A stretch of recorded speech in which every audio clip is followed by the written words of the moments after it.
Who's going to start? You've got it. Okay, thank you. Okay.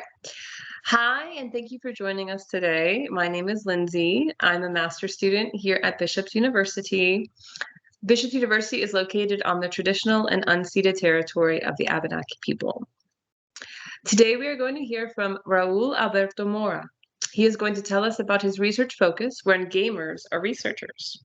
Specifically, Team LAB at the Literacies in Second Languages Project Research Lab studies what it means to be a gamer, learning and using a second language, then to later transition to teaching. He will share with us the lessons he and his team has learned using the framework of language as victory as the compass. He will tell us about some of his stories as a team and what his team found when studying how gamers think and use second languages.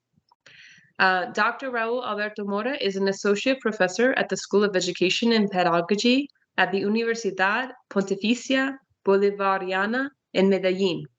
He works with both, thank you. There he works with both undergraduates and students in the doctoral he works with undergraduates in education and also in the doctoral program in education. He chairs the Literacies in Second Languages Project Research Lab. His current research explores second language literacies in urban spaces and gaming communities in Medellín, the pedagogical implementation of alternative literacies in second language education, and critical frameworks for English language teaching and plurilingualism in Colombia. The presentation should last around 30 minutes. During the presentation, please only write your questions in the chat. After the presentation, we will take live questions. We will ask that everyone keep their mics off during the speaker's presentation. The meeting today will be recorded, so if anyone is uncomfortable with being recorded, you can close your camera. But if you feel comfortable being recorded, we would love to see your faces. The recording is for the website so that this webinar can be used as a resource for those that can't be with us here today. The For Real project aims to generate new ideas in thinking, doing, and being as teachers. The idea is to create resources for educators and teachers. All of this will be done through the website, and it can be found by simply typing in For Real into Google, but also I will put the link in the chat. So without further ado, I will let Raúl start his presentation. Well, thank you. Thank you so much. And also, first of all, good evening, everybody. Bonsoir à tous au Canada. Good vel fra Trondheim, Norge. It is a pleasure to be part of this conversation tonight and to be in community with all of you and to share the work that we have done at Team LAV. By the way, that's we pronounce LAV as in the acronym is Language as Victory. And obviously, I want to take a quick moment to also honor the originary people that host us tonight. As you already mentioned, the Abenaki people, the First Nations in Canada, where you're located. Also, the Embera, the Senu, and the Kunatule originary peoples of Colombia that inhabit the region of Antioquia, where I'm originally from. And of course, honor the Sami peoples who inhabit several parts of Norway and the Arctic Circle. So obviously, it's important to all remember that we share the lands with them, and they have also cared for these lands longer than we have, and that we have the responsibility to be part of caring for this world. I'll develop my presentation in 4 points. So first, I'll contextualize the research and the positionality and why we ended up doing this. Then I'll walk you quickly through the LAV project. Then I'll spend some time talking about the LAV framework.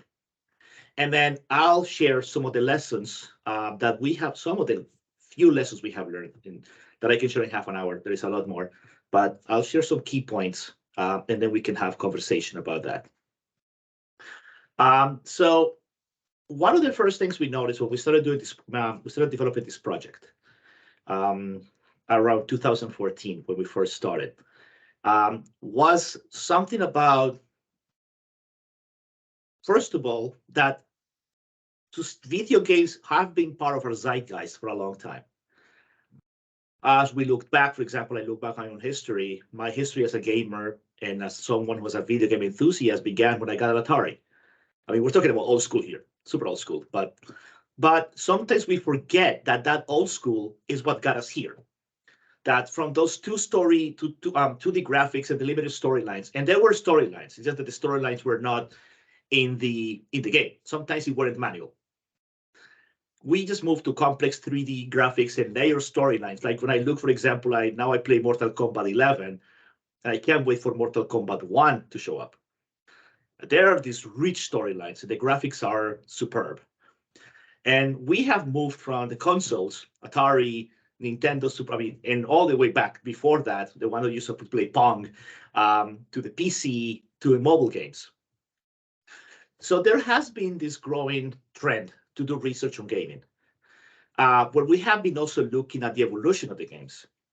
And probably since the aughts, we have had more and more research. And we've had, for example, some of the groundbreaking research that Jim G did about video games and learning.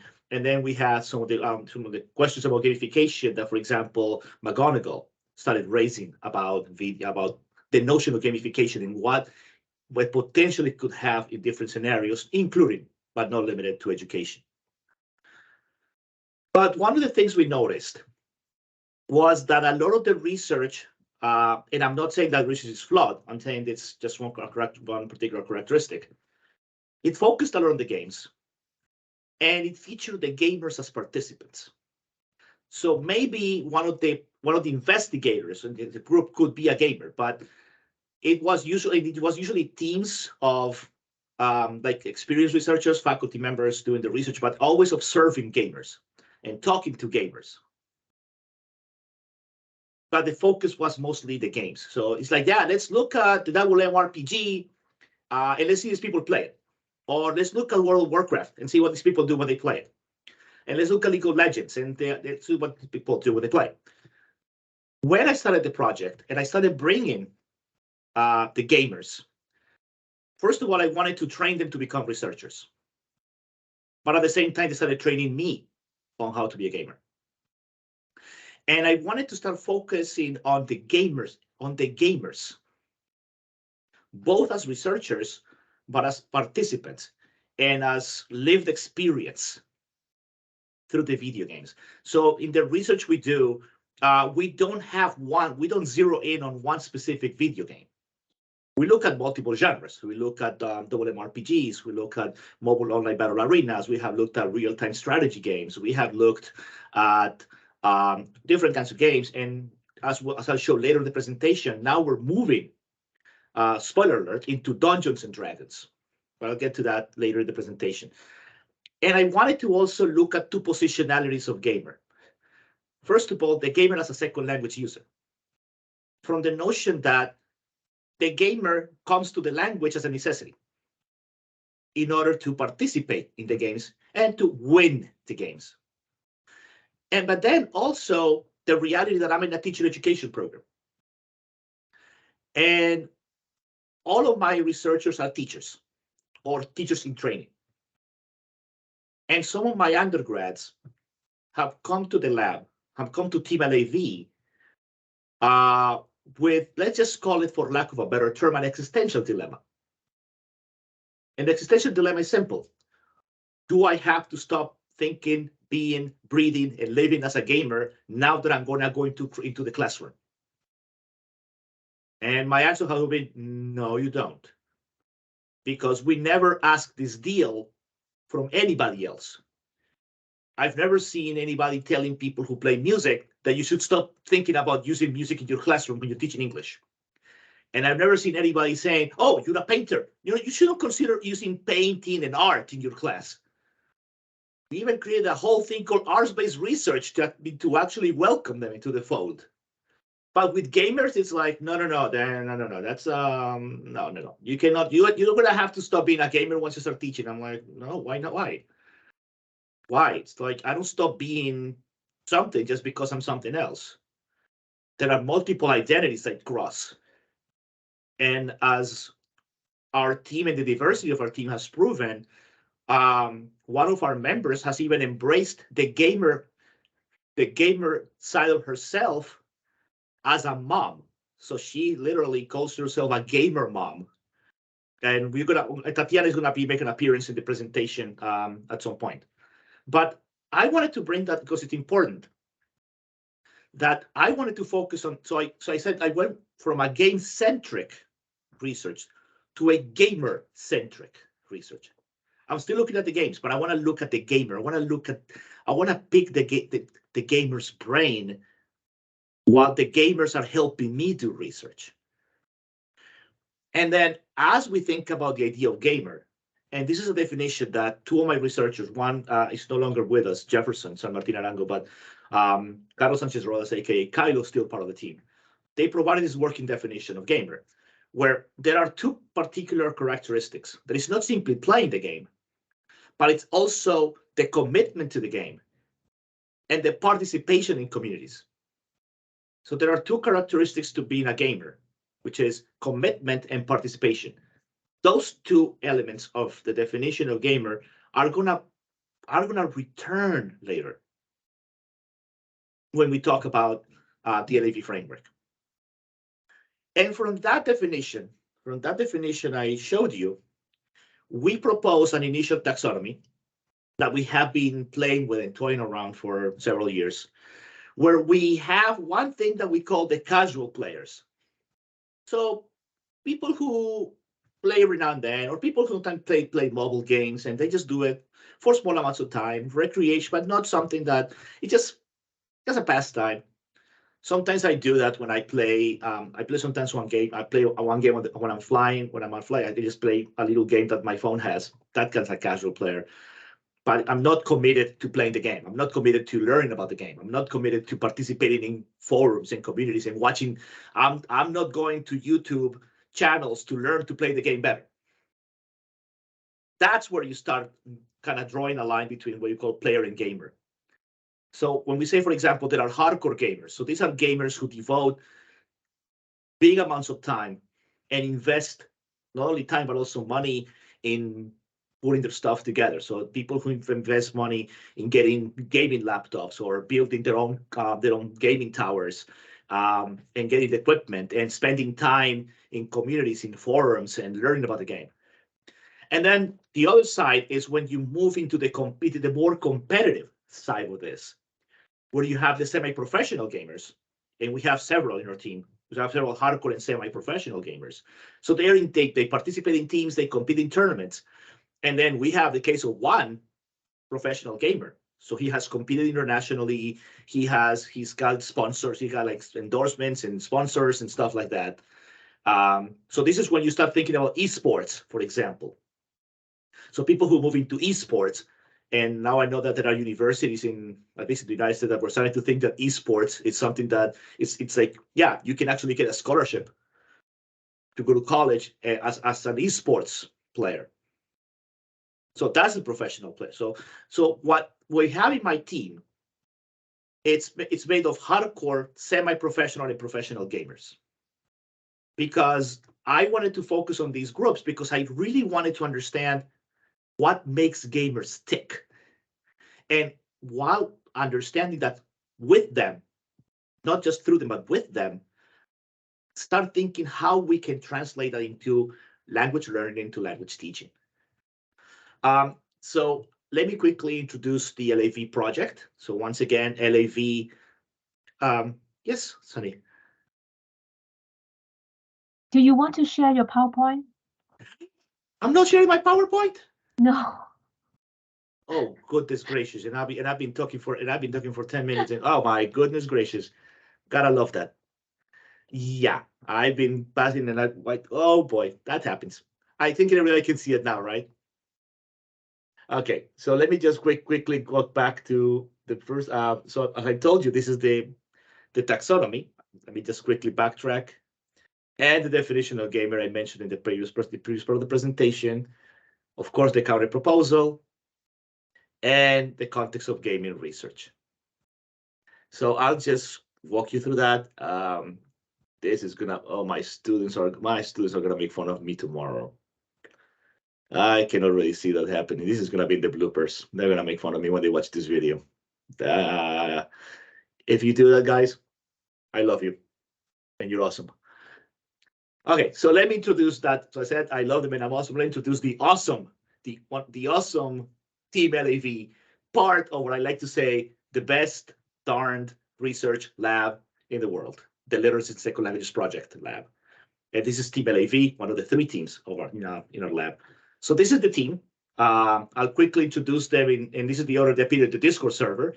So from the top, so we got Carlos, we got Andres, Camilo, Cisco right here, what is his name? Tyrone, Julián, aka Fletch, Carlos, aka Kylo, Parla, Sebas, Lucian, Tatiana, Jeff, Valento, Zalcros, Carlos, aka Zalcros, Zebs, and you already know me.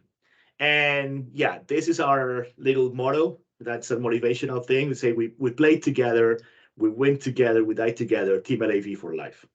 So this team has been, we have people coming in and out.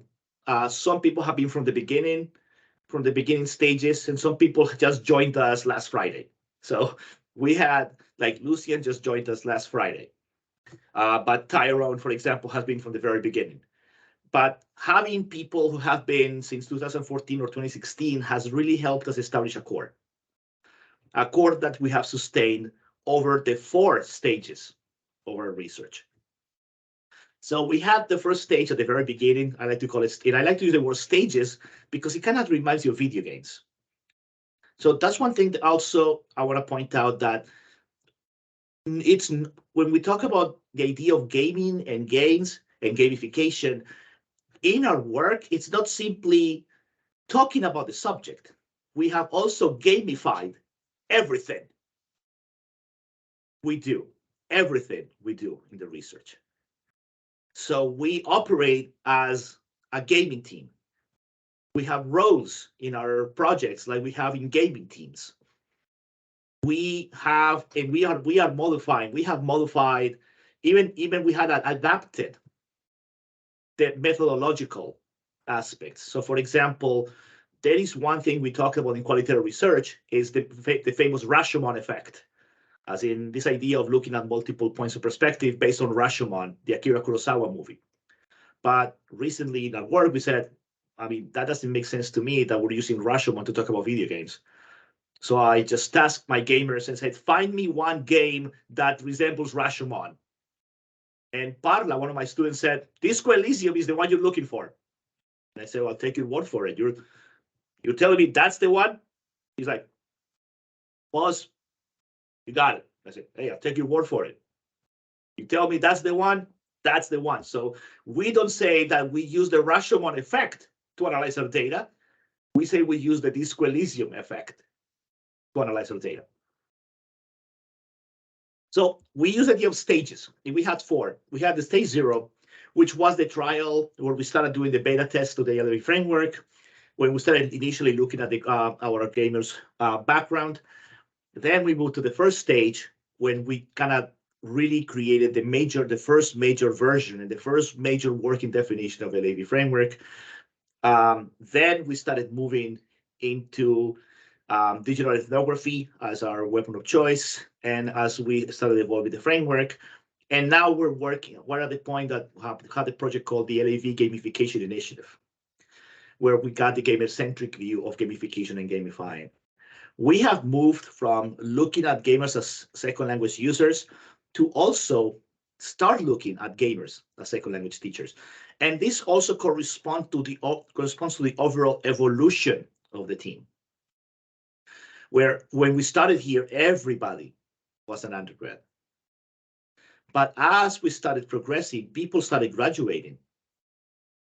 And at some point, we started getting students doing their masters and veteran teachers. So like now we're at a point that about half the team are teachers and half the team are undergrads, are pre-service teachers.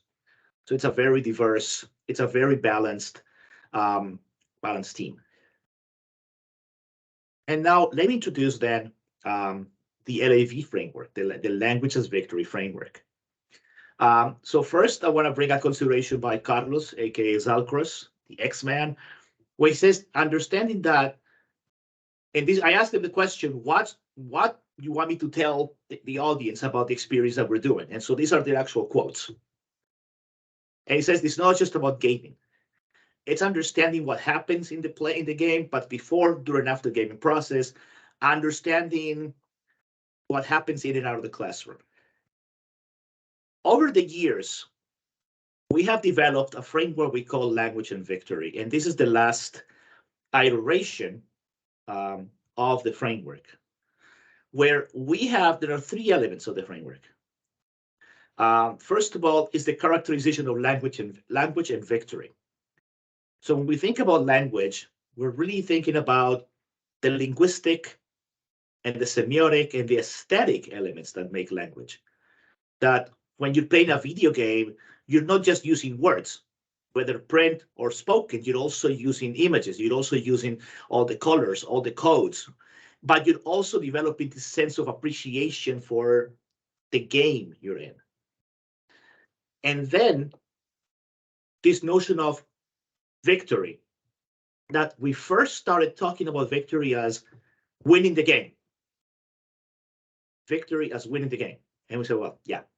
But now we have moved into the idea of the commitment that I mentioned in the definition of game, and this aesthetic experience where I connect to the game, where I respond to the game, where I start learning more about the game, and I go outside of the game to understand it better, plus all the language strategies that we talked about.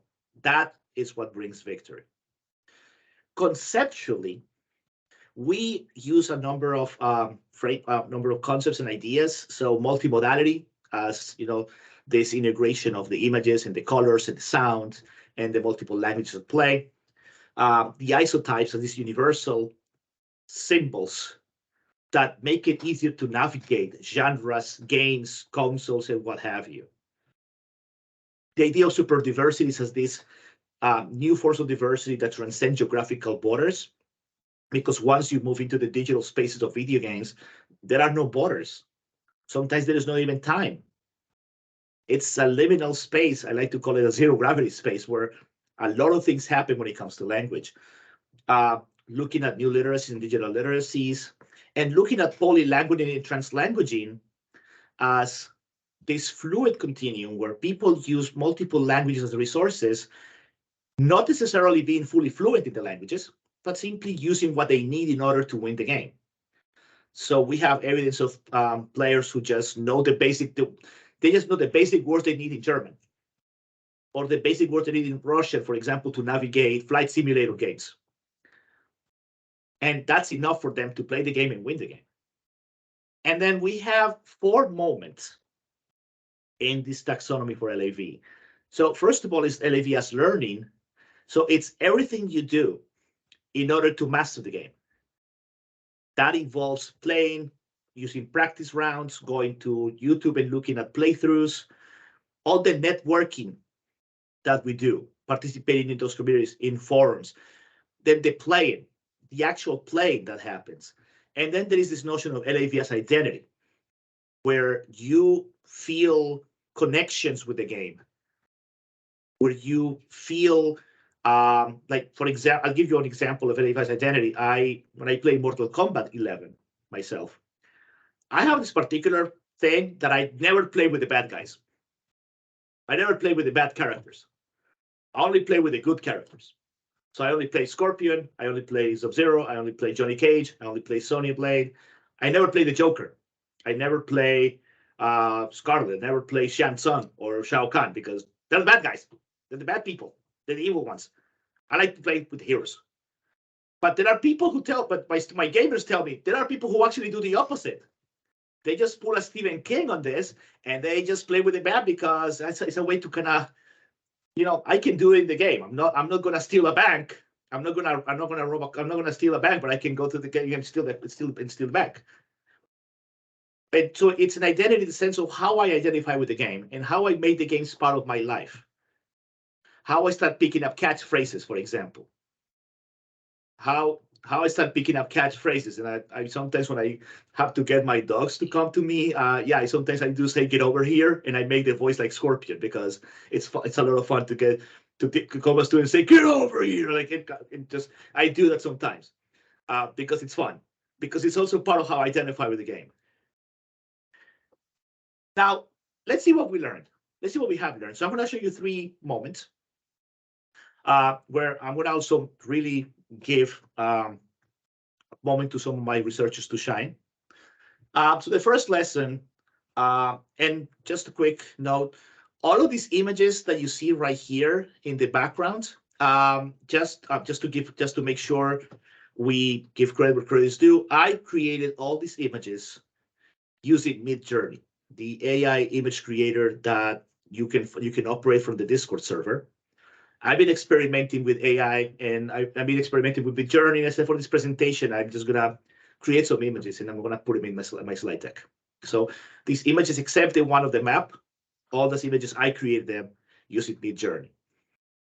So the first lesson is about gamers as second language users. So Carlos gave us a definition about second language users in the sense of gamers develop a necessity. And in that necessity, they start communicating with each other, and that brings them to languages. So gaming develops this need, develops this desire. And it's important to tap into that desire. And how that, for example, and this is a screenshot from a presentation we did 4 years ago at ARA in Toronto, Canada. So I wanted to kind of revisit this as I was preparing this presentation, in the sense that you can see how, in order to navigate the multiple languages, what players rely on is not necessarily knowing the language, but using the isotypes, using the position. So, for example, if you notice the new room, nova sala, crear sala, and however you say it in Mandarin Chinese, I'm assuming that's Mandarin Chinese. I'm just making an educated guess. That the position of the button is exactly the same. And that's what you call an isotype. It's like it's gonna be there all the time. They're not gonna start changing the position of the button when you change the language. When you play the game, no matter the language, the buttons are gonna be in the same position. Like when you get a keyboard, no matter, you're always gonna have the same 4 buttons. A, W, S, T. And in some keyboards, they actually have different colors or to make it sturdier or whatever. But you can see that. You know that the positions of the buttons are not going to start changing, because that would drive everybody crazy. That's why people can switch from Xbox to PlayStation and they can still navigate the control. Is because the buttons are in the same spots. So that is a sense of playing with languaging in the semiotic sense of where I can navigate the multiple languages by using the location. That even if I'm playing the game in a different language, I still know where I'm supposed to go to start to enter a room. It also refers to this idea of this notion of multimodality as how there are all these elements that when you're playing the game, you have to keep an eye on, and that they can help you move through the game. So when you're playing the game, you have this multimodal sense where you're bringing the spatial sense of the game with all the images and all the colors and all the icons. And that's the way they start getting into the game. And as they get into the game, they can also start developing more competence in the language. Or as Camilo reminds us, it's important to recognize that games can develop abilities and sensibilities, and that can help students develop learning abilities in very different ways. Not only, as he points out, not only in languages, but also in other subject areas. So we are specifically talking about language learning here for the purpose of the research we do, but that is not the only arena where gamification or gamifying could come into play. That brings us to the second moment, which is gamers as second language teachers. And here, let's begin with the definition that Kylo provided for us, where this idea that we want to bring the classroom, we got to bring those life experiences into the classroom. Gamers have particular ways of seeing the world. And those particular ways of seeing the world can help us and can help them navigate the classroom. accepting the reality that among our ranks, we have a lot of gamers, right? A lot of our students, and I asked my researchers, like on average, I said, on average, how many gamers can you have in a classroom? And they said between a third and half. They said, in a class, no, I can have between a third and half of students who are gamers. So we have to keep that in mind and tap into those experiences into the classroom. And Tatiana, our gamer mom, she reminds us that it's important to think about, when you start thinking about gamification, not simply to think about points or badges, but it's about how I start thinking and changing the mindset. So we have used the idea of that when we think about gamifying, we're thinking about the gamer ethos. So what is it that gamers do that we can bring to the classroom without necessarily bringing games? So it's, yeah, you don't have to bring the games. If you have gamers, ask them what they do. That's what I did with my research project. I said, okay, let's talk about how you play. And as we talk about how you play, you can help me figure out how to gamify the research project. Now, I have an example from Fletch. He's a fourth grade school teacher in Medellín, and he's a professional gamer. And he has been tried areas of gamification. So he actually, all the images in this section are actually the work he did with his students. And it's important to point out that he made it on paper. So the samples he provided for me are on paper, not digital, but paper. Because, and he'll bring that up later in at the end of the presentation. So he has this idea of using this activity where they call the rescue of the Avengers. So he starts with the notion of the lore and how with the lore he gets the students to participate in this idea of they're gonna go rescue the Avengers. Like the Avengers now need help, and Fletch's students are gonna defeat Thanos. And so they prepare the activity. And then he gives them a mission, like kind of when you play a video game. Then there are rewards. The rewards are the stickers. They create teams in the and they organize the structures. This is the gamification, how you have the tasks, you have the rewards, you have the team structure. But he basically also relies on the lore. So all the students know about the Avengers. So you can even use popular culture as a gateway into how you gamify your classroom. So you're like, yeah, how can I do the gamification thing without playing video games? Well, there are other gateways. And then what he did was he gave them roles, like kind of when you play a video game. So he had the shield agent, we had Jarvis and the Wakandian.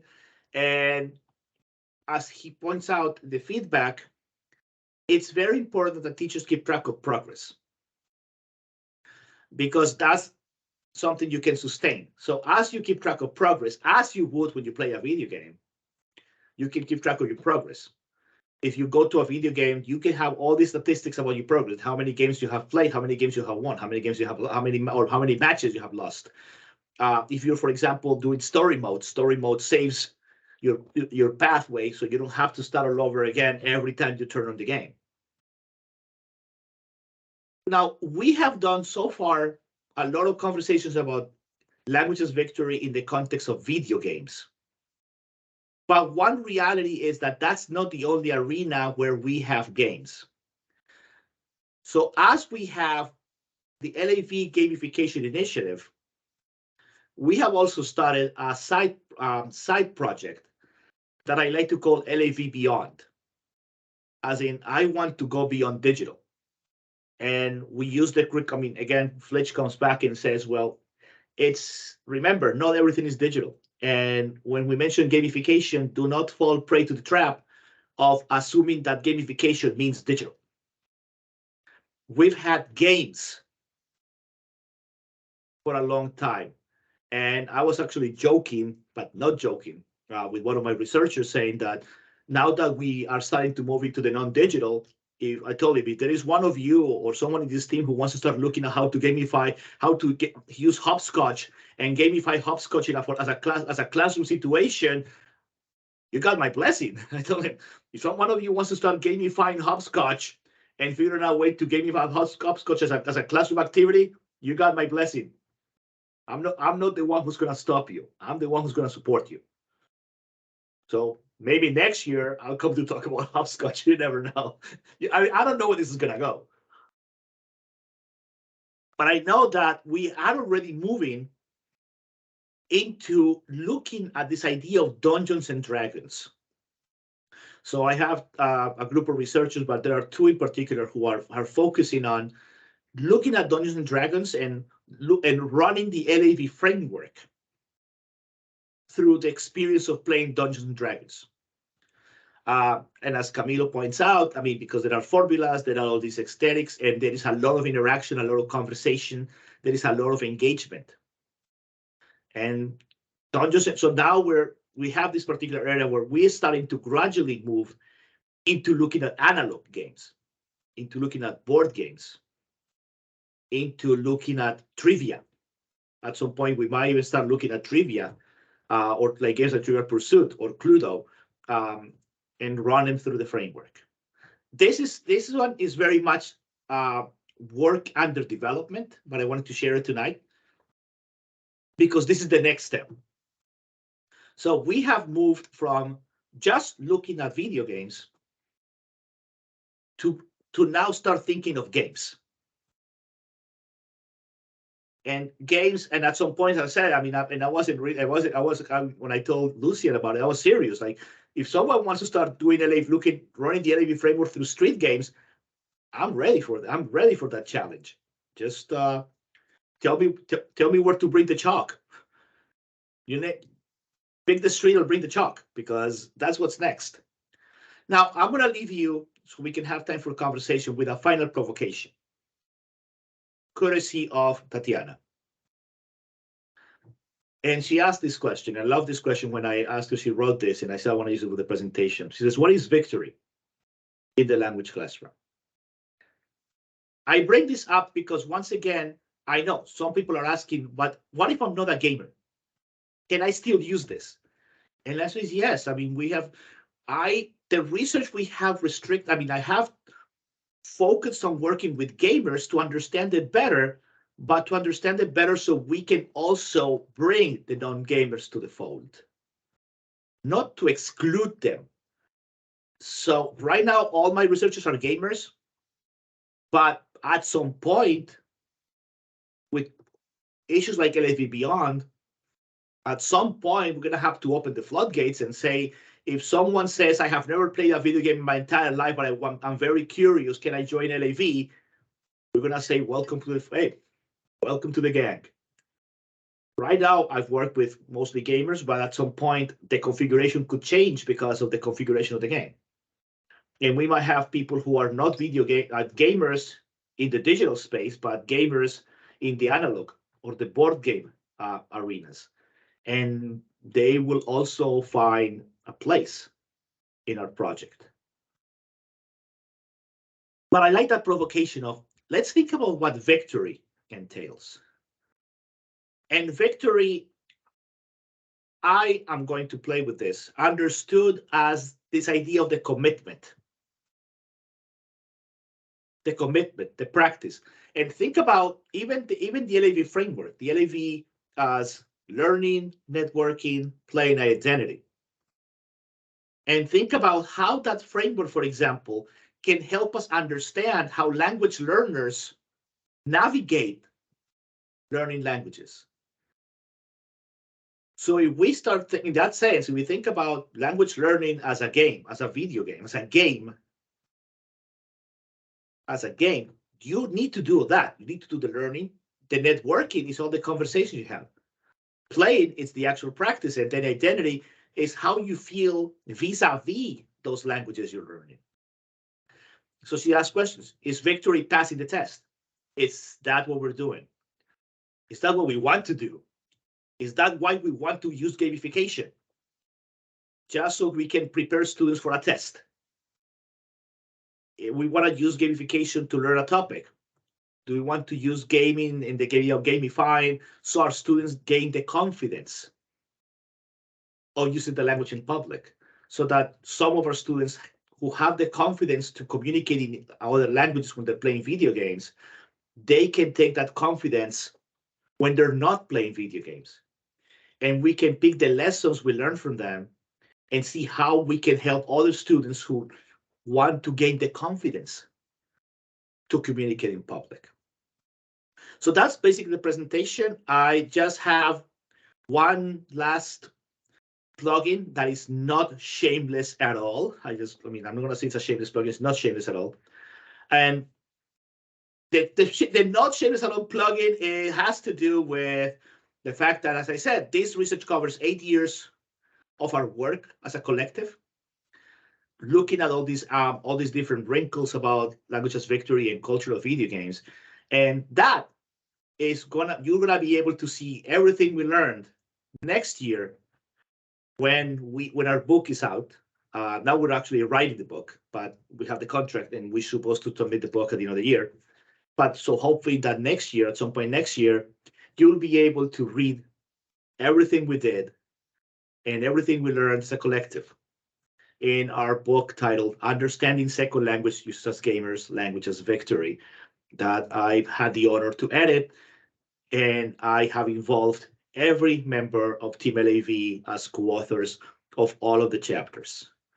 So even though I'm the editor, this is a book that we are writing together, and it's a book that is actually, it still has that ethos that we're a team, and a team that's working together. As I said, that we play together, we win together, and if it comes to that, but we hope it will be the case, we die together, because LAV it's gaming. We're gamers, we play the games, and we feel a sense of victory in everything we do as researchers, as teachers, and as human beings. So with that, I leave you with our contact information in case you want to learn more about the Literacies in Second Languages Project Research Lab.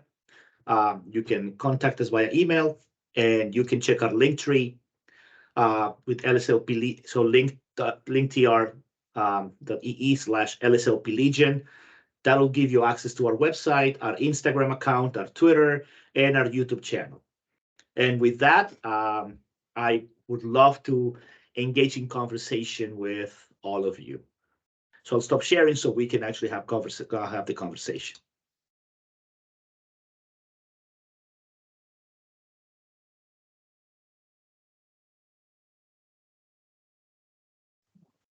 So for this portion, anyone can just speak up. There's not so many of us, so just feel free to turn off your mic and speak up.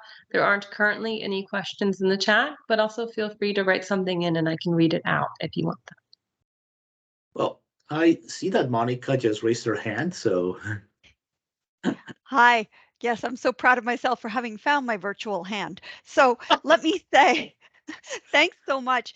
Honestly, the main questions I had as I was listening to you, you kind of answered them when you were talking about the beyond, because I have to admit, I'm not that at ease technologically.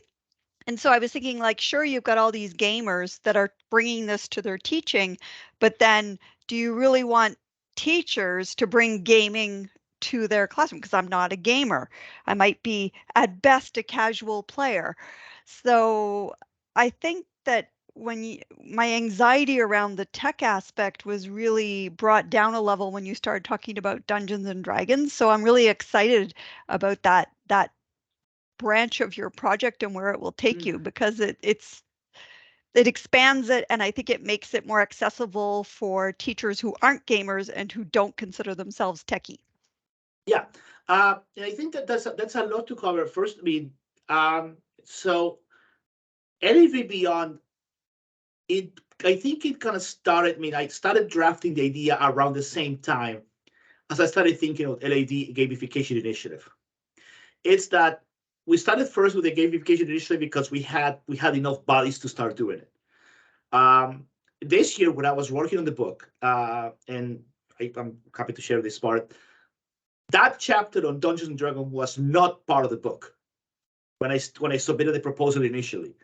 It's just that Zalcross, he came and said, he thought that he was going to say something without any consequences. He hadn't heard about my rule number 5, which is you bring a crazy idea before me, it's because you're going to do something about it. It's like, I know, you're going to come up with a crazy idea because you can execute it, right? My students already know, no. If you come up with a crazy idea to me, it's because you're going to execute it. And you're just going to come and tell me that you're going to execute it, and you're going to tell me what you need from me in order to make it happen. So he's like, since I was talking about Dungeons and Dragons, I'm like, yeah, let's do this. Chapter 14, you're the lead author. This is the part where you freak out, and then we can continue. Yeah, you freak out. Okay, now let's move on. And he freaked out, of course. Everybody freaks out when I tell them that. But it was the fact that he came forward with that. And I said, that's great. I mean, we have been long thinking about LAV Beyond. It's just that I didn't know. I mean, I didn't know where to start. Yeah. So that, but so I mean, in many things, it's interesting. Like and that's another thing when it comes to the methodological aspect of this, that I don't come to this project saying, oh, I got it all figured out just because I'm the professor. I've told him, listen, I have a vision. Do I got this figured out? No. That's why I brought you here. You are the gamers. You're the ones who need to help me figure this out. I can theorize the framework and I can theorize the methodology. But when it comes to the little questions, like the question about the Rashomon effect, like I know what Rashomon effect is. I've read about it and I've written about it. But when it comes to the video games, like, I don't know, I have to start searching. And I actually did the search and I had 2 games and I ran the question by my team. And that's when Parla said, listen, no. The one you were thinking about, that's not it. You may want to consider this one. So I said, well, tell me more. And he started telling me more. And he's actually writing the blurb in the methodology chapter where he's going to talk about why that's the game that best symbolizes the equivalent of Rashomon effect.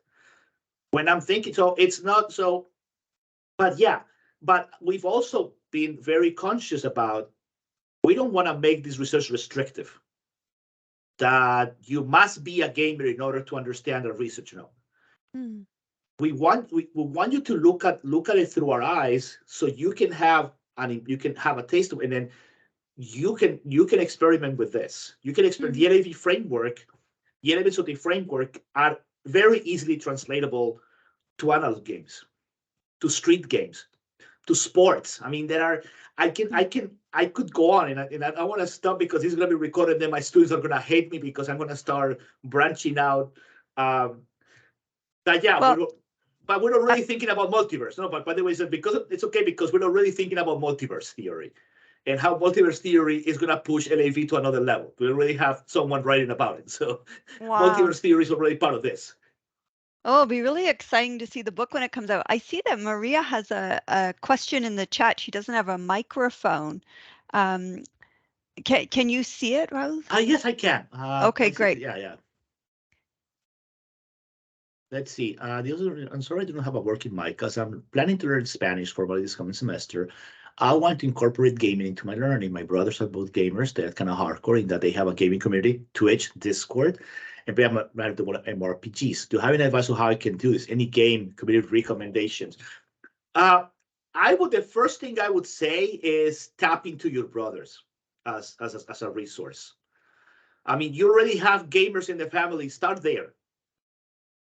If they already got Discord, and Discord is an amazing place. I can share a quick anecdote. I mean, actually, right now, Discord is the headquarters. It's our virtual headquarters at LSLP. We moved to Discord during the pandemic because when I noticed the pandemic was coming, I had my last in-person meeting with my gamers and I said, okay, this is what's coming down. This is going down. We're going to send us home. And I cannot run to Zoom. I cannot run to Teams because everybody's running there. And I have this particular thinking. If everybody's taking the elevator, if everybody's going to the elevator, take the stairs. It's like, yeah, if everybody's going to the elevator, take the stairs. And I said, no, I'm going to take the stairs on the other end of the building. So, folks, help me here. And they're like, Raúl, let's do Discord. Okay, walk me through it. And Kylo and a couple of others, they organized everything. And then we started bringing everybody little by little into the community. And right now, it's an amazing server where I can host 50 people. And we can stay communicated, even though I'm in Norway and everybody's in Colombia. We have a researcher in Hong Kong and one researcher in the United States. So I would say start with that. You have the gamers, you have the resource. But if you need further help, Maria Karina, Divina Flor, if you need any further help, just reach out to my team. Reach out to us, reach out to Team LAV. We have a lot of resources. But reach out to my team, and LAV will lend you a hand. We'll hook you up. We'll take care of you, because that's what we do. Because we're teachers. We're committed to this. So, yeah. But definitely, yeah. Check us out and reach out. And if you have a question, just run the question by me. I'll run the question by my team, and we'll hook you up. I promise you.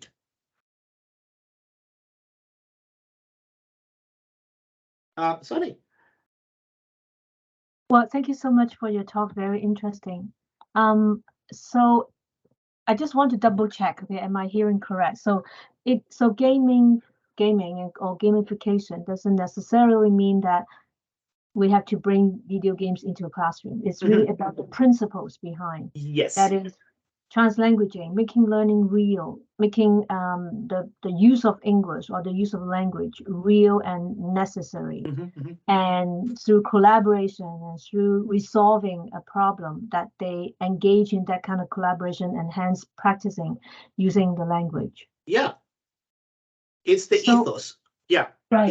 It's the ethos more than it's more. Again, as we said, because I mean, in order to write the book, we had to spend a lot of time looking at a lot of work on gamification, and we had the chance to really read and exchange in conversations with a lot of researchers in the area of gaming studies, who were very generous in engaging in conversations with us.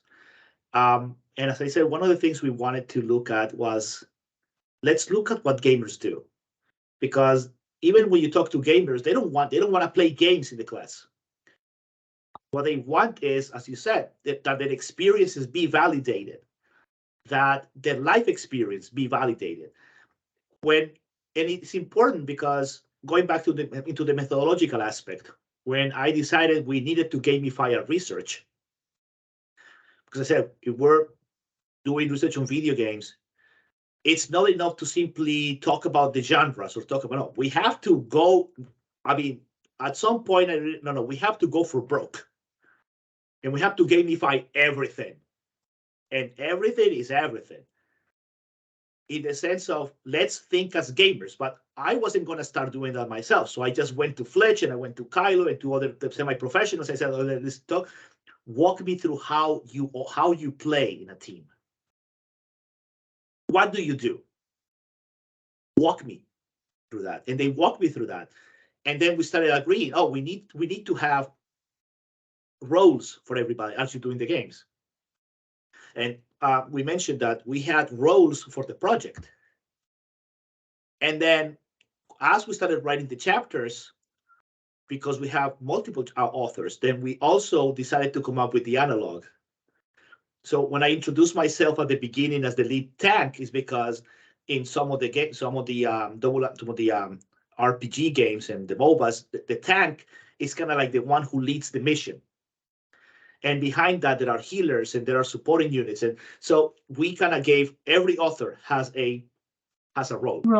Yeah. And in the project, we also have roles. Some of us are tacticians, some are healers, some are, and for example, we call the idea of attackers. Attackers are the ones who go, for example, right now, I'll be an attacker because I'm presenting. So the attackers are the ones presenting. But I also play the role of tactician. And I've also said that sometimes I play the role of the sniper because I'm in the background just watching, looking out for my entire team. But in the back, sometimes I'm in the back. I let them take center stage when the chance is provided. So in this sense, it is not necessarily competitive. The victory doesn't necessarily mean you have to win the game, but actually you work it through together. It has evolved. So it started as winning. So when we first posed the question back in 2014, 2015, when we started, wrestling with the framework, I asked the gamers, my gamer researcher, the question, why do you need other languages? And one of them literally said, to win the game. And that's what we started. But then when we had the second wave of researchers, they started saying, listen, it's not just about gaming. Because what brings you back? It's kind of like, okay, what brings you back to the game? What brings you back to the series? So yeah, you won one game, let's say Resident Evil or Halo. You already won Halo 1. What brings you back to the second one? What brings you back to the next game? I've already had fun with Mortal Kombat 11. What's gonna bring me back to Mortal Kombat 1? And I'm already planning to buy it in September. What? Oh, it's the engagement I have with the game. So and that develops that extended. So in that sense, we can say that's one of the things we can say we can bring into the learning experience. That as you start finding the successes help you also build the foundations when you have the setbacks. But that if you have the successful experiences and you develop the commitment, the setbacks are not going to drive you away from it. But what we have sometimes in language education, and we have seen it, all of us who have taught adults at some point in our careers. And I tell this to my pre-service teachers, that sometimes part of teaching adults, when you start teaching adults for they come to the first level course. The first week of the course, you end up doing damage control. You actually have to do engaging damage control. You have to start healing, engaging in a bit of healing and repairing, because these adults are broken from bad experiences in high school and college, and they come back because they have to learn the language, but they come with those experiences and they need to move on. The sense of victory is that you can have, and then when you have the setbacks are not going to drive you away. When you make a pronunciation mistake, when you make a grammar mistake, when you have a gaffe with the language, and in the languages I'm learning, I've made every imaginable mistake. I lost count. But since I already have this sense of victory in my ethos, my setbacks don't drive me away from learning the languages. They're just like, oh, this is going to happen. I can go back and play the game again. And maybe next time I'll win. But also, it's also enjoying. And that's one thing I when it comes to language learning, I'm trying to really instill in people. It's the small victories. It's the small victories. That's also part of the game. It's the little moments when you win a match, like when you play a game. You start to learn to play one of the fighting games, like Street Fighter or Mortal Kombat. Like, yeah, you win one match, and then the next time they compete and you play it, you get beaten to a pulp, but you come back and play the game. And you stick, and then you win again. Because the little victories sustain us. Sustain us to start developing the long-term commitment that becomes the next level of victory. It's just about 5 o'clock. Thank you so much for that, Raúl. Speaking of the little victories, that just made me think of when I was in South America and I was finally able to buy a bus ticket by myself, and it was like, little victory, I rock. So the little victories truly maintain you, I think, in all senses, right? Yeah, yes. I've learned that last year I was in Poland, this year I'm living in Norway.